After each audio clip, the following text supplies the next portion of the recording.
Guys, for today's video, it's a follow-up video about BPI app save via GCash. And medyo concerning siya. Tara, pag-usapan na natin yan. Sit back and let's discuss. Coming right up.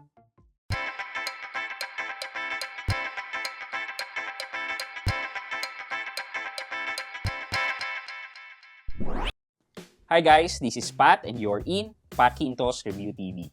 So if you're new in my channel, I do reviews about entrepreneurship such as Bayad Center, Bills Payment, Remittance Center, and other small businesses such as Sari-Sari Store, e-loading, online selling, computer shop, and other good financial practices na meron akong experience at ginawan ko na yon ng videos and playlists makikita nyo dito sa taas. At kung bago kayo dito sa channel ko, you may want to consider subscribing to my channel. Since pinablish ko yung video ko about BPI app save na nasa GCash G-Save, medyo marami naman nanood.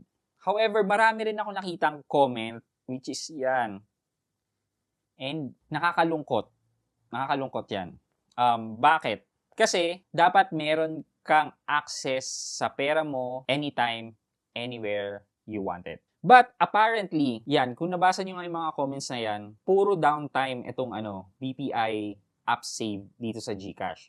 Maintenance. Karamihan nag-deposit and then mag-withdraw na ng pera. Yun, hindi nila ma-withdraw kasi naka-maintenance si AppSave dun sa GCash. So, it is unfair for you guys na nag-deposit ng pera sa AppSave na hindi nyo ma-withdraw yung pera nyo kung kailan nyo kailangan, di ba? Actually, ano nga yan eh, pwedeng i-report sa Bangko Sentral yung ganung practice. However guys, if you see, eto, yan, nakalagay naman dyan is, you can call BPI if you need further assistance. Sa pagkakaalam ko kasi, merong ibang way for you to withdraw your money dun sa BPI app save. Kaya kailangan mong tawagan si BPI. Sa pagkakalam ko, pwede ka mag-withdraw over the counter. Pero, yun nga, sabi ko, it would go against dun sa in-advertise na convenient siya. Medyo mapangit yung service. Kasi, kung ina-expect mo na nag-save ka para madali mo ring makuha, may lipat sa GCash mo, it doesn't serve its purpose. So, if I am to recommend BPI app save, I won't recommend.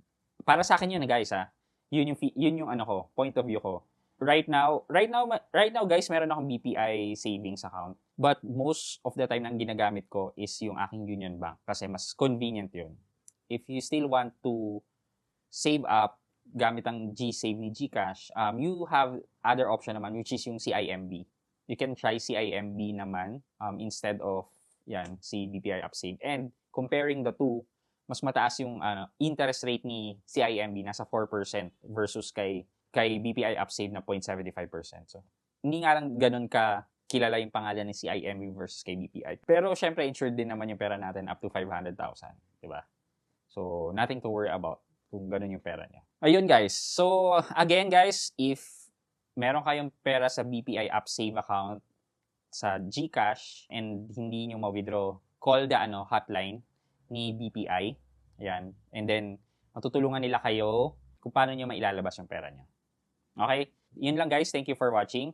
I hope you could also visit my Facebook page yan and like and follow. So, I hope you like this video. Leave a thumbs up. And if not, wala namang problema dyan, but continue to support me by subscribing to my channel by clicking the subscribe button and also the bell button sa tabing subscribe para makareceive ka ng latest notification sa lahat ng upload ko. Again guys, this is Pat Quinto and you're in Pat Quintos Review TV. Bye-bye!